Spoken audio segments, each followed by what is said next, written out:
ప్రార్థించినది సహోదరి జ్యోతిర్మయికి ప్రభు పేరట వందనములు. దేవుడు దీవించి ఆశీర్వదించుగాక.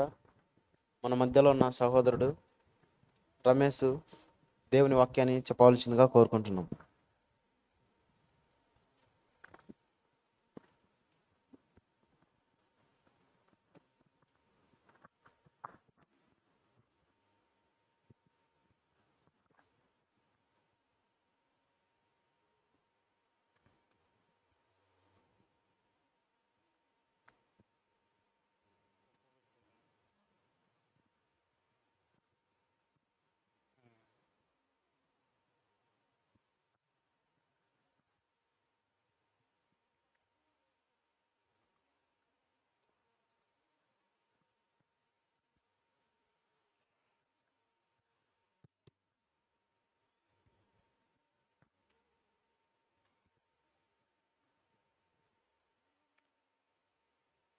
మొదటిగా నాకైతే మంచి చక్కని అవకాశాన్ని ఇచ్చిన కన్నతనే దేవునికి ప్రభునామంలో వందనం తెలియజేసుకుంటున్నాను.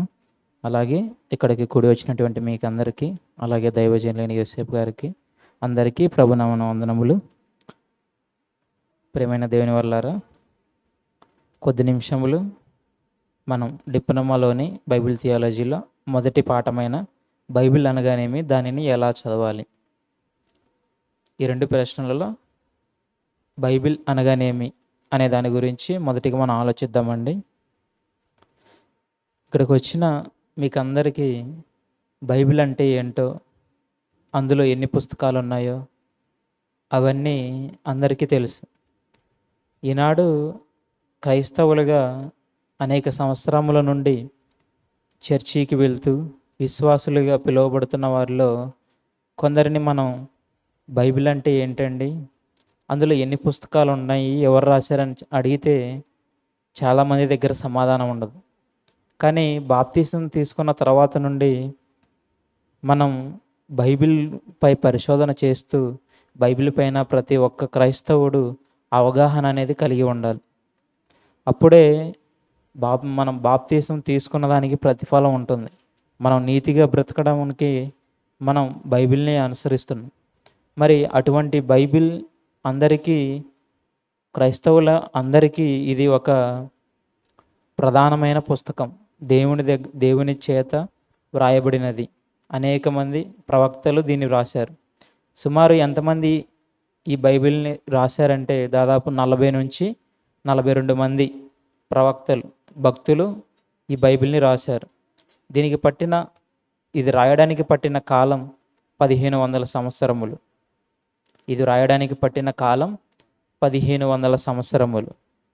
దీనిని ఎవరెవరు రాశారు అని మనం ఆలోచిస్తే, దీన్ని రాసిన వారిలో జాలరులు ఉన్నారు, వైద్యులు ఉన్నారు, గొర్రెల కాపరులు ఉన్నారు, శాస్త్రులు ఉన్నారు, అలాగే ప్రవక్తలు ఉన్నారు, ప్రవక్తీలు కూడా ఉన్నారు. ఇలా ఈ బైబిల్ని వీరు వివిధ ప్రాంతాలకి చెందినవారైనప్పటికీ వీరందరూ ఈ బైబిల్ని ఒకే తాటిపై వ్రాయడానికి గల కారణం ఏంటి? పరిశుద్ధాత్మ ప్రేరణ. ఇప్పుడు ఒక్కొక్కరికి ఒక్కొక్క టాపిక్ ఇచ్చి మీరు దీని గురించి రాయండి అంటే ఒక్కొక్కరు ఒక్కొక్క విధంగా వారి అనుభవాలతో వారికి తెలిసినవి రాస్తూ ఉంటారు. కానీ మనం బైబిల్ దగ్గరికి వస్తే అందరూ ఒకే సమాధానాన్ని, ఒకే భావానిపై బైబిల్ని పూర్తి చేశారు అంటే అందులో ఎవరో ప్రేరణ ఉంది అని మనకు తెలుస్తుంది. అదే పరిశుద్ధాత్మ దేవుని ప్రేరణతో ఈ 66 పుస్తకాలు రాయబడ్డాయి. పాత నిబంధన 39 పుస్తకములు, క్రొత్త నిబంధన 27 పుస్తకములు. ఇలా ఈ బైబిల్ని 2 నిబంధనలుగా విభజించారు. అలాగే ఈ బైబిల్ అనేది మొదటి 5 కాండాలు మనకు మోషే గారు రాసినట్లుగా మనం చరిత్రలో చూడగలం. ఆది కాండము నుంచి ద్వితీయోపదేశ కాండం వరకు. అలా ఇంకా మిగతా పుస్తకాలు కొంతమంది ప్రవక్తలు, భక్తులు, అలాగే ప్రవక్తీలు, ఇలా ఎందరో మిగిలిన పుస్తకాలు కూడా రాశారు. ఈ పాత నిబంధనని మనం అనేక పర్యాయ పదాలుగా దేవోక్తులు అని చెప్పవచ్చు, ధర్మశాస్త్రం అని చెప్పవచ్చు. ఇలా ఎన్నో పలు విధాలుగా దీనికి పర్యాయ పదాలుగా మనం ఈ బైబిల్ని పిలవవచ్చు. ఇలా ఉండగా క్రైస్తవ దేశమైన అమెరికా దేశం క్రైస్తవ దేశమైన అమెరికా దేశం ఒక బైబిల్ అనేది లూసియానా చట్టాన్ని చేసి వారి పాఠ్య పుస్తకాల నుండి బైబిల్ తొలగించారు. ఎందుకయ్యా అలా చేశారంటే వారు చెప్పే సమాధానం, బైబిల్లో మాకు అశ్లీలత కనబడుతూ ఉంది, ఇది కుటుంబ సమేతంగా చదివే పుస్తకం కాదు, దీనిని కుటుంబ సమేతంగా చదివితే ఎన్నో అభ్యంతరాలు కలుగుతాయి, ఇది కుటుంబ సమేతమైన పుస్తకం కాదు, ప్రతి ఒక్కరు చదవవలసిన పుస్తకం కాదు అంటూ వీరు ఒక లూసియానా చట్టాన్ని చేసి వారి పాఠ్య పుస్తకాల నుండి బైబిల్ తొలగించారు. ఎందుకు వారు ఇలా చేశారు అంటే వారికి బైబిల్ పైన సరి అయిన అవగాహన లేదు. బైబిల్లో దేవుడు రాయించినవన్నీ కొన్ని పాటించమని చెప్పాడు, మరికొన్ని పాటించవద్దని చెప్పాడు. వాటిని మనం గ్రహించాలి. ఏవైతే ఆయన వద్దన్నాడో వాటిని పాటించకూడదు, వదిలేయాలి. ఏదైతే ఆయన పాటించమని చెప్పాడో వాటిని పాటించాలి. కానీ వారు ఆ లూసియానా చట్టాన్ని చేసి వారి పాఠ్య పుస్తకాల్లో నుండే బైబిల్ని తొలగించారు. పేరుకేమో క్రైస్తవ దేశం అని పిలువబడుతుంది, కానీ వాక్యాన్ని వారి పాఠ్య పుస్తకాల నుండి తీసేశారంటే వారెంత అజ్ఞానులో అవివేకులో ఆలోచించండి. ఇది బైబిల్ అనగా నేమి. ఇందులో మనకి ఏమేమి సమాధానాలు వచ్చాయండి? బైబిల్ అంటే ఏంటి? 2 పుస్తక అండి. అందులో బైబిల్ అనగానే ఏమంటే మనకి ఏం సమాధానం వచ్చింది? బిబ్లాస్ అనే గ్రీకు పదం నుండి వచ్చింది. అలాగే దీనిని రాయడానికి 1500 సంవత్సరముల కాలం పట్టింది. ఎంతమంది రాశారు? 40 నుండి 42 మంది ప్రవక్తలు రాశారు. ఇందులో ఎన్ని నిబంధనలు ఉన్నాయి?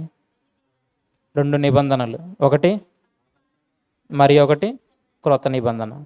పాత నిబంధనలు ఎన్ని పుస్తకాలు ఉన్నాయి? 39. క్రొత్త నిబంధన 27. ఓకే, మంచిది, వెరీ గుడ్, బాగానే గుర్తుపెట్టుకున్నారండి. ఇలా బైబిల్ అనగానేమి అనేది ఈ పాఠంలోని 2 ప్రశ్నల్లో ఒక ప్రశ్న గురించి మనం తెలుసుకున్నాం. దానిని ఎలా చదవాలి అనే ప్రశ్న, దానిపై మన మధ్యనటువంటి దైవజనులు యోసేపు గారు తదుపరి 2వ ప్రశ్నని వివరిస్తారు. ఈ సమయాన్ని ఇచ్చిన మీకు అధ్యక్షుల వారికి ప్రభునామన వందనములు.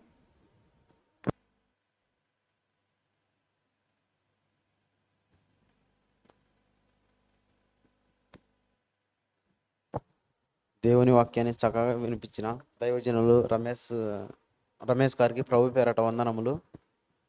అలాగే మన మధ్యలో ఉన్న దైవజనులు బ్రదర్ ఏషేవ్ గారు మిగతా వాక్యాన్ని ప్రకటింపబడుతున్నాడు కనుక ప్రతి ఒక్కరూ ఆలోచించి నోట్స్ ఉన్న వాళ్ళు రాసుకుంటూ దేవుని మాటలని ఆహ్వానించండి. వాక్య ప్రకారంగా మన జీవితాలు వెలిగించుకొని దేవుని కోసం బ్రతకలాగా సాయం చేయమని దేవుని అడుగుదాము. ముందున్న సమయాన్ని దైవజనులకు అందజేద్దాం.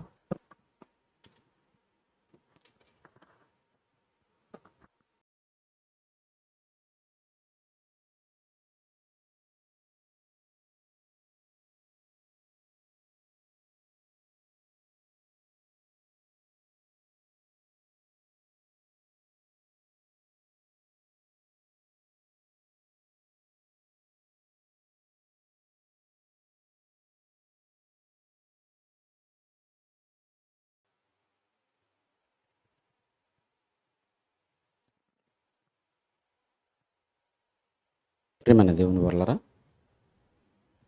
మరి ఇప్పటి వరకు బైబిల్ అనగానేమి అనే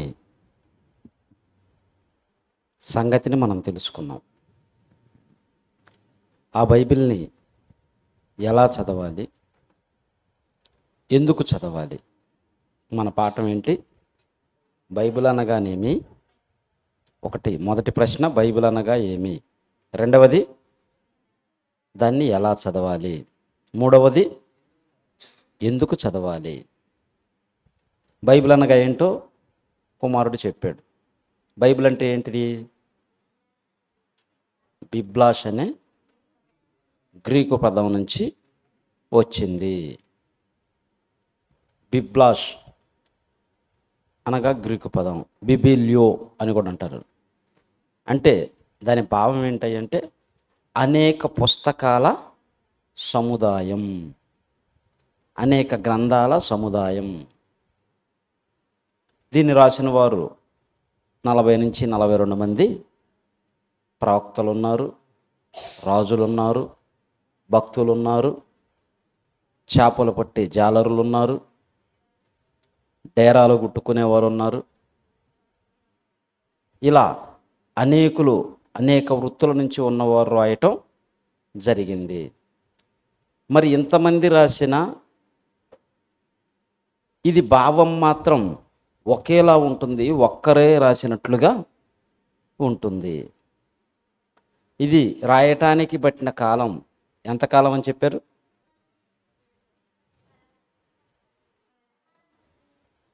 ఒకళ్ళేమో రైట్ 1600 సంవత్సరాలు. 1600 సంవత్సరాలు ఒకళ్ళే ఎవరన్నా బతకగలరా? ఎవరూ బ్రతకలేరు.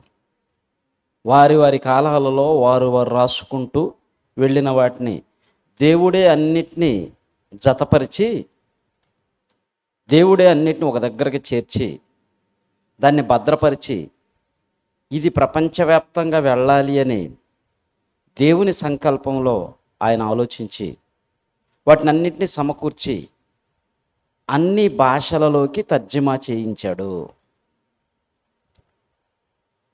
దీన్ని తర్జుమా జరిగించి ప్రింటింగ్ ఫ్రెష్ను కనుగొన్న తరువాత అన్ని భాషలలోనికి తర్జుమా చేయటానికి దేవుడు ఎవరిని వాడుకున్నాడు? జాన్ గూటన్బర్గ్ అనే ఆయన 1455 సంవత్సరంలో ఈ యొక్క బైబిల్ని అచ్చు యంత్రం ద్వారా ముద్రించటం జరిగింది. ప్రపంచంలో ఎన్నో కోట్ల పుస్తకాలు ఉన్నా మొట్టమొదటిగా అచ్చు వేయబడిన పుస్తకం ది బైబిల్. బైబిల్కున్న గొప్పతనం దేవుని సంకల్పంలో ఉన్నది కనుకనే మొదటిగా ఈ పుస్తకం ప్రింట్ చేయబడింది. ఆ క్రమంలో పలుమార్లు జాన్ గూటన్బర్గ్ గారు ప్రింట్ చేస్తూ ఉండగా ఒకసారి ప్రింటింగ్ ఫ్రెషే కాలిపోయింది. ఎన్నోసార్లు విఫలమైంది. అయినా కానీ అతను తన ప్రయత్నాన్ని మానుకోలేదు. దేవుడే అన్నిటినీ సమకూర్చి ఒక దగ్గరికి చేర్చి ఈరోజు మన చేతిలో పెట్టాడు. దీన్ని చదవటానికి మనుషులకు చాలా నిర్లక్ష్యంగా ఉంది. చెప్పాడు కదా, లూసియానా చట్టం, ఇవన్నీ రాయాలి మీరు ఎగ్జామ్లో. చట్టం ఎప్పుడు చేశారు? 1981. 1981 సంవత్సరంలో అమెరికా ప్రభుత్వం లూసియానా చట్టాన్ని చేసి బైబిల్ పిల్లల చదువుల పాఠ్య పుస్తకాల్లో నుంచి బైబిల్ని తొలగించారు. ఇవన్నీ రాయాలి, ఆ సంవత్సరం రాయాలి, ఆ చట్టం పేరు రాయాలి. అదేవిధంగా దీన్ని అచ్చు యంత్రం కనుగొని అచ్చు చేసిన వ్యక్తి పేరు రాయాలి, సంవత్సరం రాయాలి, బైబిల్ ఎంతకాలం రాయబడిందో రాయాలి. వీటన్నిటిని కూడా మీరు ఎగ్జామ్లో రాయాలి. అప్పుడే మీకు మార్కులు వస్తాయి. ప్రేమ దేవుని వల్లరా, ఈ యొక్క బైబిలు ఎలా వచ్చిందో తెలుసుకున్నాం, ఎంతమంది రాశారో తెలుసుకున్నాం. మరి దీన్ని ఎలా చదవాలి, బైబిల్ని ఎలా చదవాలి అని మనం ఆలోచిస్తే యెషయా గ్రంథం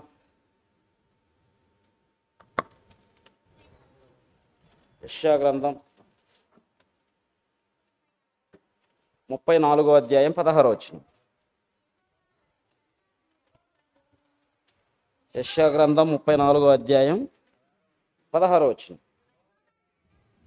యెహోవా గ్రంథమును పరిశీలించి చదవాలి. గ్రంథం ఎవరిదంట? దీనికి ఉండవలసిన పేరు, అసలు పేరు ఏంటిది? యెహోవా గ్రంథం, దేవుని గ్రంథం. దేవుని గ్రంథం అనే గ్రంథం ఎవరిదంటే యెహోవాది. యెహోవా గ్రంథమును పరిశీలించి చదువుకొనుడి. పరిశీలించకుండా చదివితే, ఏది పడితే చదువుకుంటూ వెళితే కష్టం. అందుకే యెహోవా గ్రంథమును పరిశీలించి చదవండి. ఎందుకు పరిశీలించి చదవమంటున్నాడని మనం ఆలోచిస్తే, మీరు రెఫరెన్స్ రాసిన తరువాత ఆ రెఫరెన్స్లో ఉన్న వాక్యం అంతా బుక్కులో రాయాల్సిన అవసరం లేదు. ఆ రెఫరెన్స్ను కోడ్ చేస్తే సరిపోతుంది. ఆ రెఫరెన్స్లో ఉన్న పదాలన్నీ కూడా మీరు ఎగ్జామ్లో రాశారనుకోండి, అవి బైబిల్లో ఉన్న వచనాలు రాయటానికే మీ సమయం సరిపోతుంది. రెఫరెన్స్ రాయండి, దాని వివరణ చెప్పండి. బైబిల్లో ఉన్న మాటలు మళ్ళీ ఎగ్జామ్లోనికి రాయటానికి ప్రయత్నించగాకుండా మీ సమయం వెళ్ళిపోతుంది త్వరగా. యెహోవా గ్రంథమును ఎందుకు పరిశీలించి చదవాలి అంటే కింద చెప్తున్నాడు. మరొక మాటను మనం చూద్దాం. యెషయా గ్రంథం 28వ అధ్యాయం. యెషయా గ్రంథం 28వ అధ్యాయం 12, 13 వచనాలు.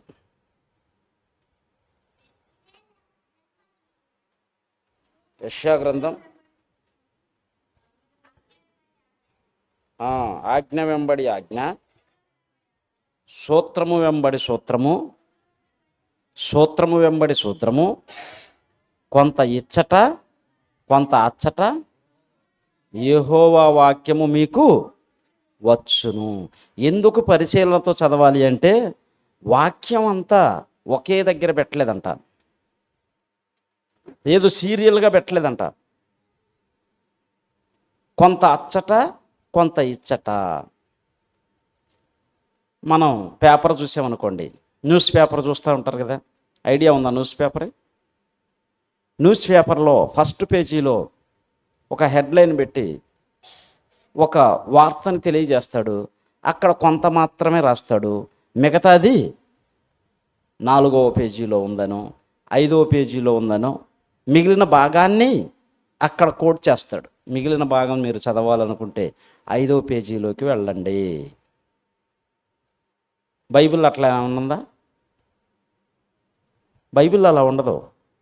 ఎక్కడుందో నువ్వే వెతుక్కొని చదవాలి.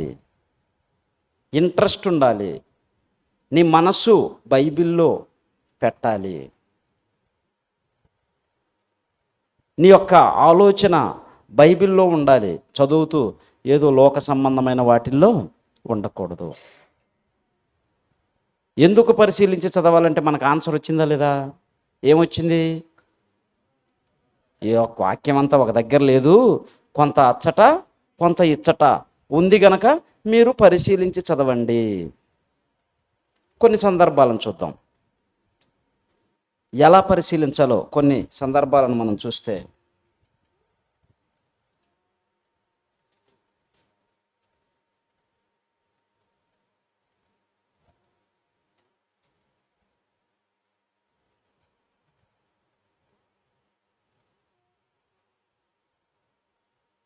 హెబ్రీలకు రాసిన పత్రిక 7వ అధ్యాయం 1వ వచనం నుండి 3వ వచనం వరకు.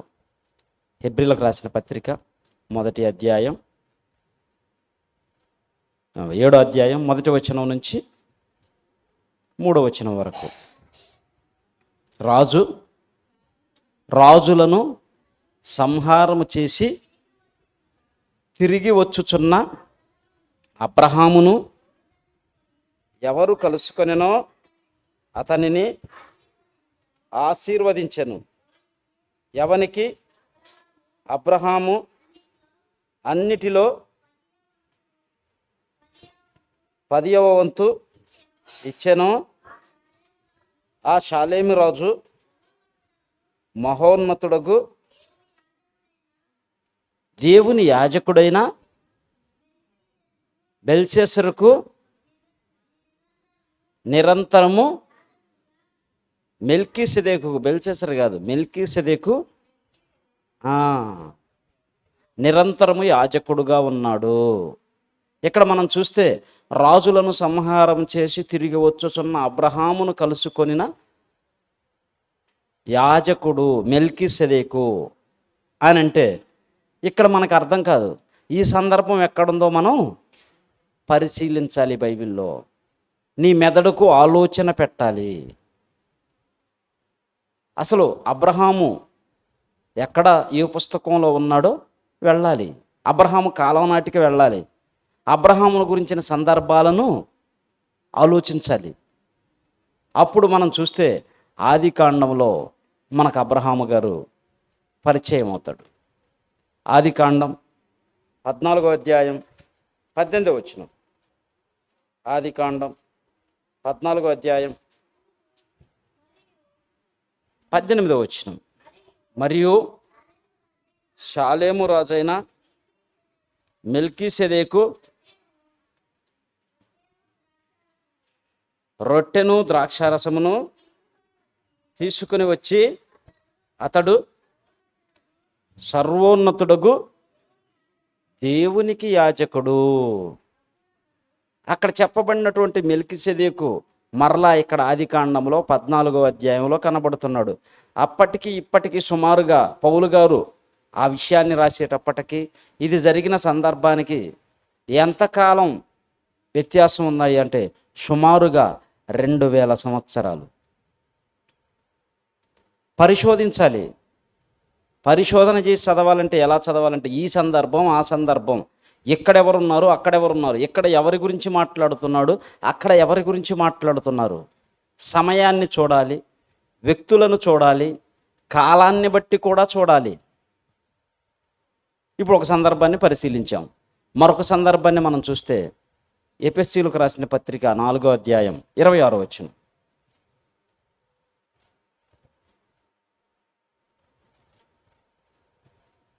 ఎఫెసీయులకు రాసిన పత్రిక 4వ అధ్యాయం 26వ వచనం. కోపపడుడి కానీ పాపము చేయకుడి, సూర్యుడు అస్తమించు వరకు మీ కోపము నిలిచి ఉండకూడదు. ఏం చెప్తున్నాడు? కోపపడుడి కానీ పాపము చేయకండి, సూర్యుడు అస్తమించేలోపు మీ కోపము నిలిచి ఉండకూడదు. ఇక్కడ మిమ్మల్ని మీరే తగ్గించుకోండి అంటున్నాడు. మీలో ఉన్న కోపాన్ని తగ్గించుకోండి. మరొక సందర్భాన్ని మనం పాత నిబంధన గ్రంథంలో చూస్తే బైబిల్ అనేది 2 విభాగాలుగా విభజింపబడిందని, ఒకటి పాత నిబంధన, 2 క్రొత్త నిబంధన. ఒకటి 39 పుస్తకాలు పాత నిబంధన ఆదిమ హెబ్రీ భాషలో రాయబడిందని, క్రొత్త నిబంధన 27 పుస్తకాలు ఏ భాషలో రాయబడింది? గ్రీకు భాషలో రాయబడింది. ఆ పాత నిబంధన కాలంలో యెహోషువ అనే భక్తుడు ఉన్నాడు, ప్రవక్త.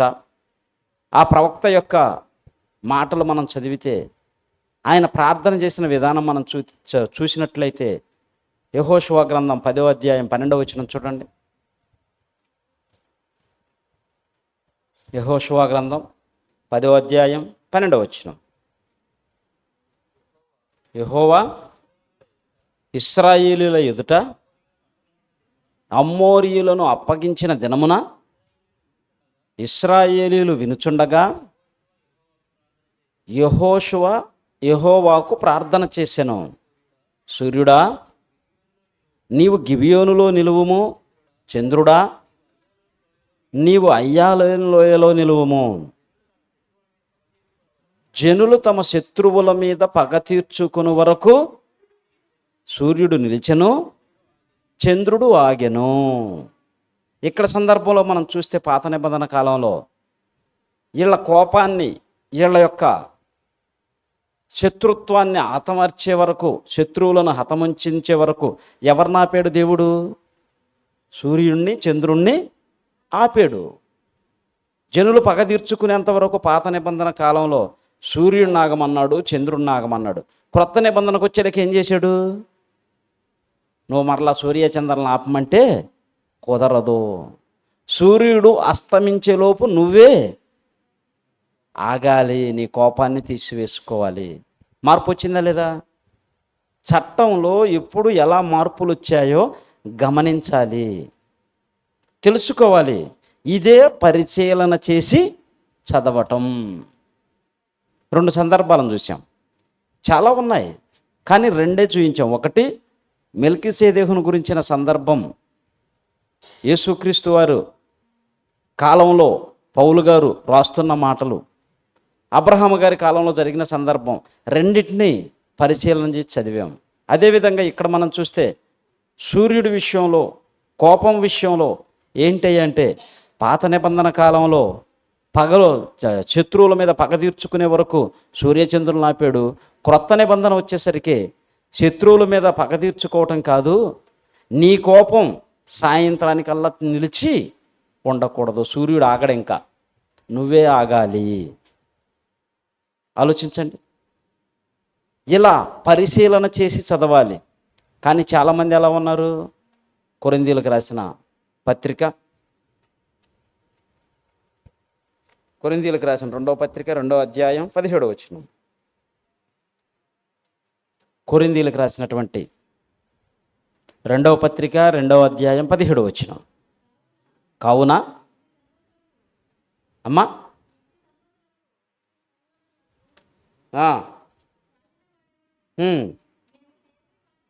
మేము దేవుని వాక్యమును కలిపి చెరిపెడి అనేకుల వలె ఉండక అమ్మా నిష్ఠాపాఠ్యము గలవారమును దేవుని వలన నియమింపబడిన వారమై. ఇక్కడ ఏమన్నా వాక్యాన్ని కలిపి చెరిపే వాళ్ళలాగా ఉన్నామా? ఎంతోమంది ఎలా ఉన్నారు ఈరోజు? వాళ్ళు ఏం చెబుతున్నారో వాళ్ళకే అర్థం కాదు. ఎక్కడ సందర్భాన్ని తీసుకుంటాడో, ఎక్కడ ముగిస్తాడో, ఏం చెప్పాలో అర్థం కాని అయోమయ స్థితిలో చాలామంది బోధకులు ఉన్నారు. ఆలోచించడం లేదు. ఏదో సమయాన్ని గడుపుకొని కాలాన్ని వెళ్ళబుచ్చుకొని వెళ్ళిపోతున్నారు. ఇక్కడ వచ్చి నిలబడతారు. నిలబడ్డ తరువాత వాక్యాన్ని చెబుతూ మధ్యలో ఏమి గుర్తు రాలేదనుకోండి, అప్పుడు ఏం చేస్తాడు? విష్ణు చెప్తున్నాడు, ఏం చేస్తాడంట? పాట పాడతాడు. ఏం గుర్తు రాలేదనుకోండి, ఒక పాట పాడుకుందాం ఉంటాడు. పాట పెట్టి, మ్యూజిక్ పెట్టి, అందరిని పాటలో పెట్టి ఆయన పుగ్గు తిరగేసుకొని చూసుకుంటూ ఉంటాడు. వాక్యాన్ని కలిపి చెరిపి అనేకులు. ఈ మెల్కీసెదెకు విషయంలో కూడా చాలామంది ఎక్కడ ఎన్నో పొరపాట్లు, తప్పులు మాట్లాడారు. మెల్కీసెదెకు గురించి పౌలు గారు రాస్తున్న కాలాన్ని చూస్తే తల్లి లేనివాడు, తండ్రి లేనివాడు, వంశావళి లేనివాడు, నీతికి రాజు, సమాధానపు రాజు, షాలేము రాజు అని ఇవన్నీ చెబుతూ ఉంటే తల్లి లేనిది ఎవరికి, తండ్రి లేనిది ఎవరికి అని ఆలోచించి పౌలు గారు రాసే కాలాన్ని పరిగణనలోకి తీసుకొని తల్లి లేనివాడు ఎవరు? పరిశుద్ధాత్మ దేవుడు. తల్లి ఉందా?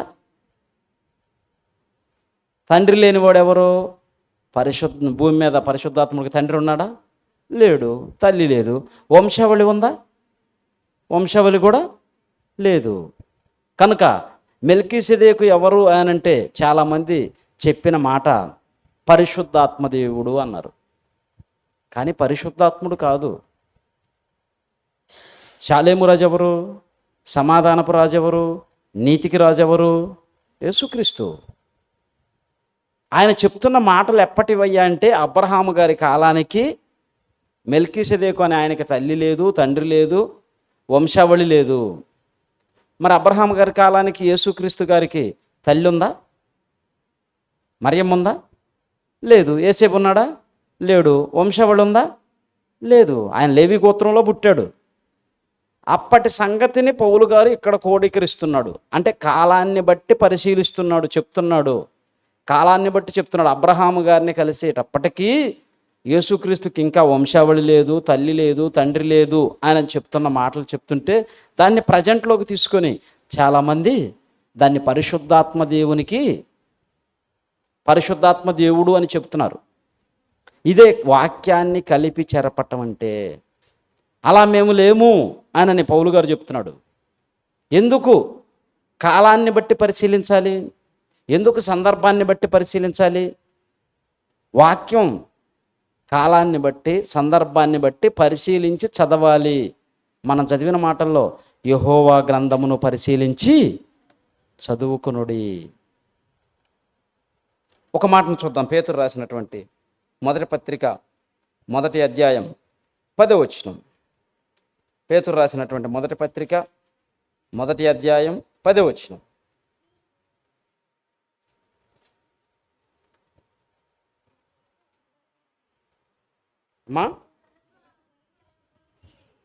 మీకు కలుగు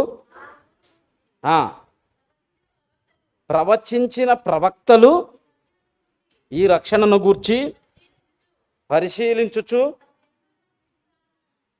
తమ యందున్న క్రీస్తు ఆత్మ, క్రీస్తు విషయమైన శ్రమలను గూర్చియు వాటి తరువాత కలుగబోవు మహిమలను గూర్చియు ముందుగా సాక్ష్యమిచ్చినప్పుడు ఆ ఆత్మ ఏ కాలమును ఎట్టి కాలమును సూచించుచూ వచ్చెనో దానిని విచారించి పరిశోధించిరి.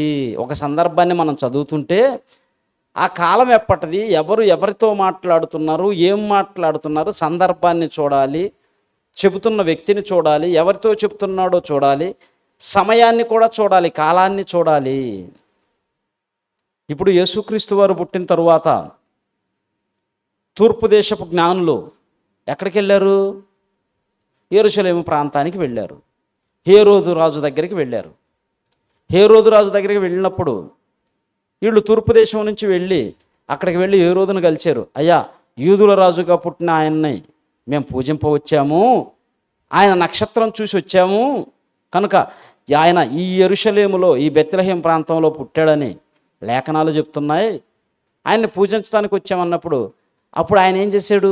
సరే మంచిది, ఎక్కడున్నాడో మీరు వెతకండి, మీకు తెలిసినప్పుడు మరలా వచ్చి నాకు చెప్పండి, నాకు కూడా చెప్పండి, నేను వెళ్ళి ఆయన్ని పూజిస్తాను అన్నాడు. ఓకేనని వాళ్ళు వెళ్ళారు, యేసుక్రీస్తుని కలిశారు, ఆయనకు బంగారు సాంబ్రాణి బోళము అన్నీ సమర్పించారు. తిరిగి మరలా వాళ్ళ దేశానికి బయలుదేరి వెళుతున్నారు. రాజు దగ్గరకు రావాలని ప్రయాణమై వస్తూ ఉంటే మార్గం మధ్యలో వారికి దేవదూత ప్రత్యక్షమై మీరు హేరోదుని కలవద్దు, తిరిగి మీ దేశానికి మీరు వెళ్ళిపోండి అని చెప్పి వాళ్ళని వేరే మార్గంలో వాళ్ళ దేశానికి పంపించాడు దేవుడు. వెళ్ళిపోయారు. ఆ తరువాత కొంతకాలం వెయిట్ చేశాడు. ఎవరు? హేరోదు రాజు. కొంతకాలం వెయిట్ చేసి అప్పుడు ఆ జ్ఞానులు ఈయన మోసం చేశారు, రాలేదని తెలుసుకొని ఆ జ్ఞానులు వచ్చిన కాలం ఎప్పుడు? వెనక్కి వెళ్ళాడు. పలానా కాలం టైంలో వచ్చారు. అప్పటికి ఒక 6 నెలలు కావచ్చు, లేదా సంవత్సరం కావచ్చు. అంతకుముందు తూర్పు దేశం నుంచి వాళ్ళు ఆ యొక్క ఇజ్రాయెల్ దేశానికి యెరూషలేం ప్రాంతానికి వెళ్ళాలంటే ఎప్పట్లాగే ఏమైనా ట్రైన్లో బస్సులో లేకుంటే ఫ్లైట్లో ఉండయా? ఇప్పుడు కూడా లేవులండి, ట్రైన్లు బస్సులు ఉండయా? యెరూషలేంకి ఉండయా? లేవు. ఫ్లైట్లో వెళ్ళాలి. అప్పుడేమన్నా ఫ్లైట్లు ఉన్నాయా? లేవు. కాలినడకన గుర్రాల మీదో గాడుదల మీదో ఒంటెల మీదో వెళ్ళాలి. మరి వాళ్ళు ఉన్న ప్రాంతం నుంచి యేసుక్రీస్తు వారు పుట్టిన ప్రాంతానికి వెళ్ళాలంటే కొన్ని నెలల కాలం పడుతుంది. వీటన్నిటిని లెక్కలు కట్టించాడు హేరోదు. వాళ్ళు వచ్చి ఎంతకాలం అయింది, వాళ్ళు రావడానికి ఎంతకాలం పడుతుంది, వాళ్ళు ఇప్పుడు వచ్చి ఎంతకాలం అయిపోయింది అని అంచనా వేసి కాలాన్నంతటిని లెక్కలు కట్టి, అంటే సుమారుగా 2 సంవత్సరాల లోపు వయసు యేసుకి ఉంటుంది. కాలాన్ని లెక్కలు కట్టాడు. కాలాన్ని లెక్కలు కట్టి వాళ్ళు వచ్చిన కాలాన్ని, వాళ్ళు వెళ్ళిపోయిన కాలాన్ని అన్నిటినీ లెక్కలు కట్టి యేసుకి ఎంత వయసు ఉండొచ్చు అంటే సుమారుగా ఒక 2 సంవత్సరాల వయసు ఉండొచ్చు అని చెప్పి అప్పుడు ఆజ్ఞను జారీ చేశాడు. ఇదిగో 2 సంవత్సరాల లోపు మగపిల్లలందరినీ చంపేసేయండి. కాలాన్ని లెక్కలు కట్టాలి. మన క్రైస్తవ బోధకుల్లో ఎంతోమంది అలా లేరు. ఏం చెప్తున్నారో ఎందుకు చెప్తున్నారో తెలీదు. వాక్యాన్ని కలిపి చెరిపే అనేకులు పోగయ్యారు. ఎందుకని?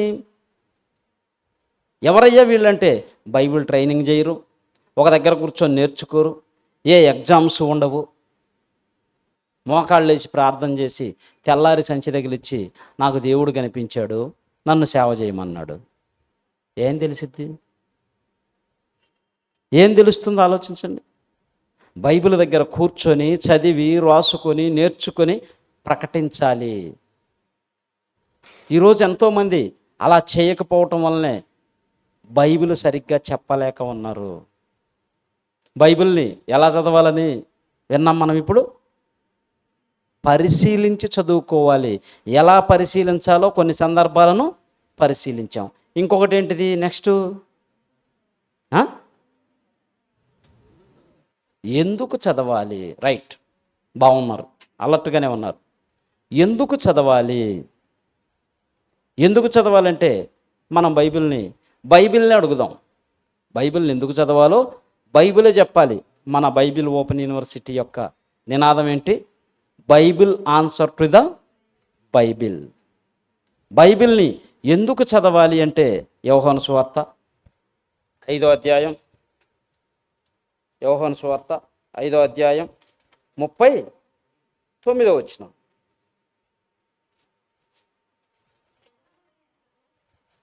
లేఖనముల యందు మీకు నిత్య జీవము కలదని తలంచుచు వాటిని పరిశోధించుడి. వాటిని పరిశీలిస్తున్నారు, పరిశీలించాలి. దేవుని వాక్యాన్ని పరిశీలించి ఎందుకు చదువుకోవాలంటే ఏమంటున్నాడు ఆన్సరు? ఎందుకు చదవాలంట? నిత్య జీవం ఉంది వాక్యములో, లేఖనాలలో నిత్య జీవం ఉంది. కనుక మీరు యెహోవా గ్రంథమును మొదట పరిశీలించి చదువుకోండి అన్నాడు. అది పరిశీలన ఎలా చేయాలో సందర్భానుసారంగా చూసాము, కాలాన్ని బట్టి చూసాము, వ్యక్తులను బట్టి చూసాము. ఇప్పుడు అసలు దీన్ని ఎందుకు చదవాలయ్యా, ఎందుకోసం చదవాలి అంటే నిత్య జీవము కోసం, పరలోకం వెళ్ళటానికి చదవాలి. దేవుడుండే లోకానికి వెళ్ళటానికి చదవాలి. ఆయన యొక్క గ్రంథమును పరిశీలించి చదవమన్నాడంటే పరిశీలన చేసి చదువుకొని నేర్చుకొని ఈ యొక్క వాక్యాన్ని చేతబట్టుకొని నువ్వేం చేయాలో లోకమందు వెళ్ళి నువ్వు చదివిన దాన్ని ప్రకటించాలి, తెలియచేయాలి. ఆలోచించండి ప్రేమణ దేవుని వాళ్ళారా. గత సోమవారం మీ మధ్య నుంచి మేము వెళ్ళాం హైదరాబాదు ప్రాంతానికి. అక్కడ మీటింగ్ చూసుకొని అక్కడి నుంచి మరలా అనంతపురానికి వచ్చాం. అనంతపురంలో మేము హైదరాబాదులో పులివెందులకే బస్సు ఎక్కాం. వచ్చేటప్పుడు ఆ బస్సు ఎలా వచ్చింది అంటే అనంతపురం వచ్చి ఇట్లా వచ్చింది. మాకు 5 గంటలకు బస్సు మెలకు వచ్చింది. బస్సులో లేస్తే అతను అనంతపురం దిగేవాళ్ళు దిగండి అని పిలుస్తున్నాడు. ఇదేంటిరా వీడు అనంతపురం ఎందుకు వచ్చాడు, మా పులివెందుల పోవాల్సిన బస్సు అనంతపురం వచ్చిందని చెప్పి లేచి ఇదేంటయ్యా ఇలా వచ్చారంటే మా రూట్ ఇదేనండి, అనంతపురం నుంచి మరలా పులివెందుల పోతాం, మిమ్మల్ని పులివెందుల్లోనే దించుతాము ఆయన అన్నాడు.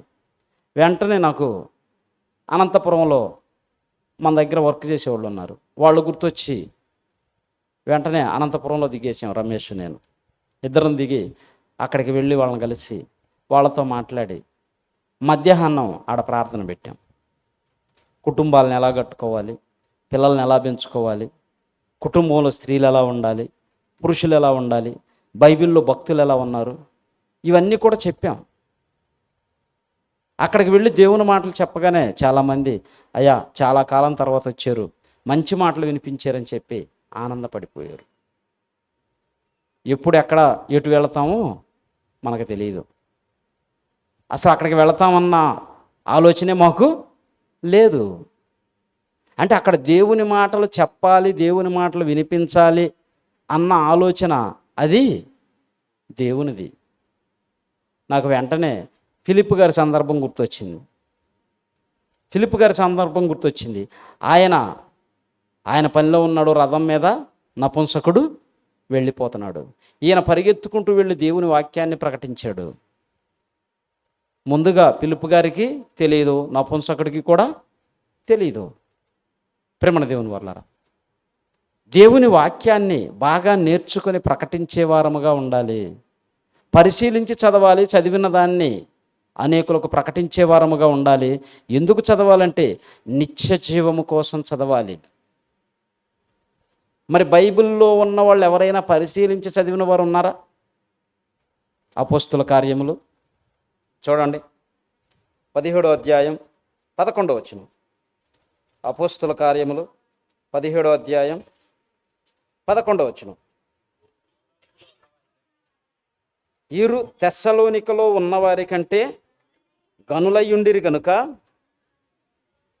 అమ్మా ఆసక్తితో వాక్యమును అంగీకరించి పౌలును శీలను చెప్పిన సంగతులు అలాగున్నవో లేవో అని ప్రతిదినము లేఖనములను పరిశోధించుచూ వచ్చిరి. పరిశోధించారు. ఎవరు చెబితే? నాలాంటి సాదాసీదా వ్యక్తులు చెప్తే కాదు, మహానుభావుడైన పౌలు గారు లాంటి గొప్ప వ్యక్తులు చెప్పిన సంగతులే అలాగున్నవో లేవో అని ప్రతిదినము పరిశోధిస్తూ వచ్చారు. ఈరోజు అలాంటి క్రైస్తవులు ఎవరున్నారు? పరిశీలించిన వారు ఎవరంట? అక్కడ పరిశీలించింది ఎవరు?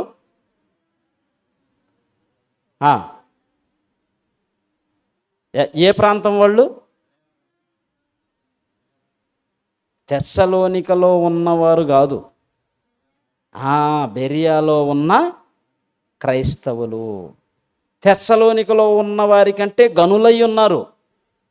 మీరు పై వచనం చదువుకుంటూ వస్తే వీరు అమ్మా వెంటనే సహోదరులు రాత్రివేళ పౌలును శీలను బెరియాకు పంపించిరి.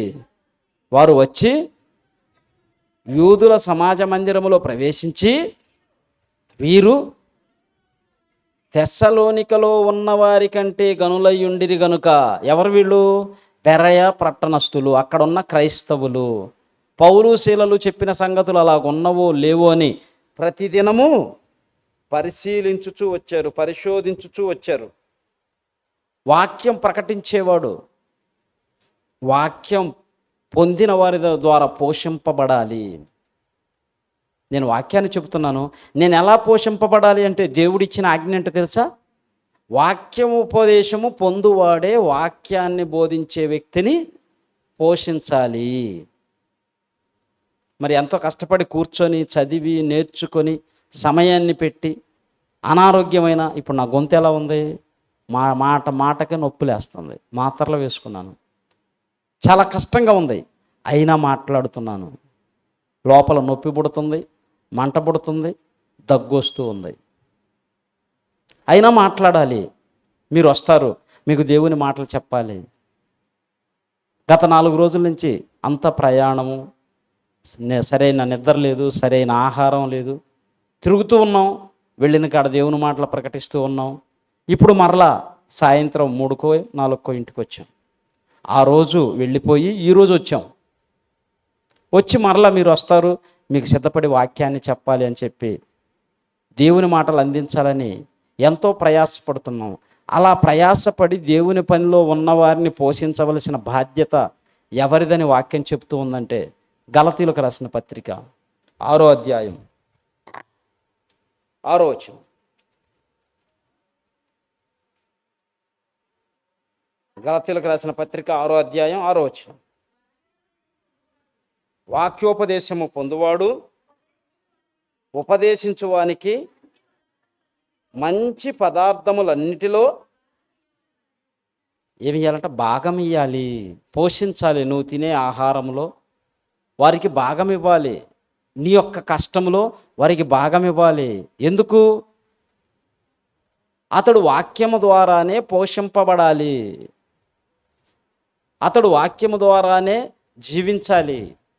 అతను మీకోసమై వాక్యం తెలియజేయటానికి ఏం చేస్తున్నాడు అంటే, తన సమయాన్ని పెట్టి, తన ఆరోగ్యాన్ని పెట్టి, తనకిచ్చిన సమయాన్ని దేవుని కోసం ఇచ్చించి, పరిశీలించి, పరిశోధించి, చదివి మీకు వినిపిస్తున్నాడు గనక అతన్ని పోషించవలసిన బాధ్యత మీదే అంటున్నాడు.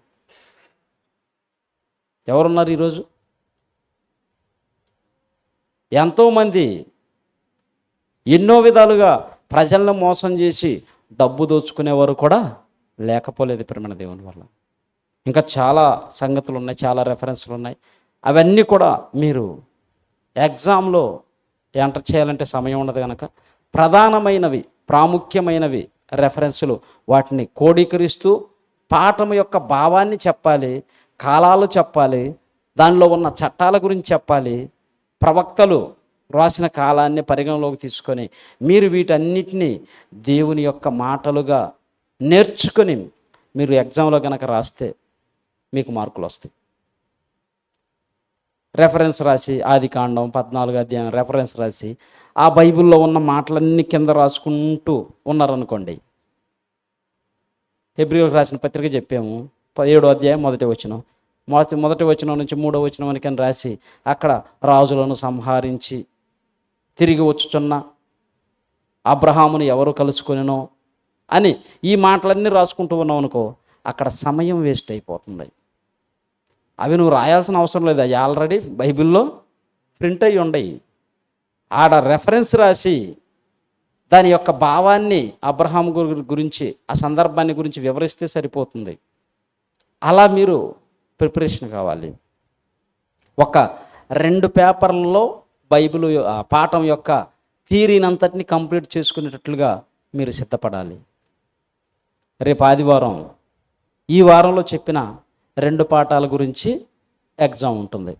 చర్చ అయిపోయిన తర్వాత మీరు ఇంటికి వెళ్ళి భోంచేసుకొని 3 గంటలకు కానీ లేదా 4 గంటలకు కానీ వస్తే, వచ్చిన తర్వాత ఒక 2 గంటలు సమయం, ఒక పాఠానికి 1 గంట, ఒక పాఠానికి 1 గంట, 2 గంటల సమయంలో మీరు చక్కగా రాసి ఆ రెఫరెన్స్లు కానీ భావాన్ని కానీ అన్నీ రాస్తే చెక్ చేస్తాం.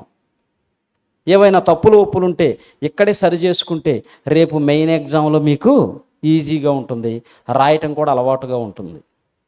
ఎందుకంటే ఎప్పుడో చానాళ్ళ క్రితం పెన్ను పుట్టుకొని రాశారు కదా, ఎక్కువసేపు రాయలేదు. ఈ మధ్య ఎక్కువ కాలంగా రాశారా?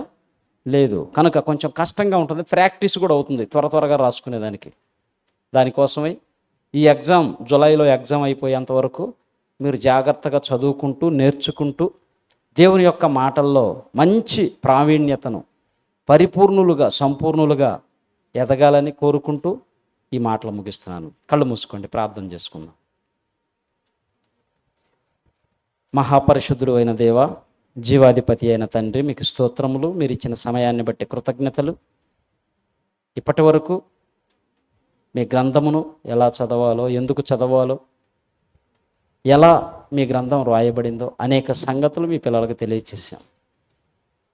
చదివినది విన్నది మర్చిపోకుండా హృదయములో భద్రపరుచుకొని తండ్రి లేఖనముల ప్రకారం జీవించినట్లు, చదివినది విన్నది మర్చిపోకుండా అనేకులకు ప్రకటించినట్లు తగు జ్ఞానాన్ని, బుద్ధిని, వివేచనను, వాక్శక్తిని, పరిశుద్ధాత్మ సహాయమును మా అందరికీ ప్రసాదించండి. బిడ్డలందరినీ దీవించండి. వీరందరి కుటుంబాలలో శాంతి, నెమ్మది, సమాధానాన్ని నింపండి. మరి ఇంతటి మహా జ్ఞానాన్ని మాకు నేర్పించినటువంటి మీ కుమారుడు తండ్రి, మా దైవజనులు జయశాలి గారిని, వారి కుటుంబాన్ని కూడా జ్ఞాపకం చేసుకునండి. ఆయన ద్వారా జరిగించున్న పరిచర్య ఏ ప్రాంతాల్లో ఎంతమంది అయితే చేస్తూ ఉన్నారో వారందరినీ జ్ఞాపకం చేసుకునండి. తండ్రి, మీ కృపలో భద్రపరచండి.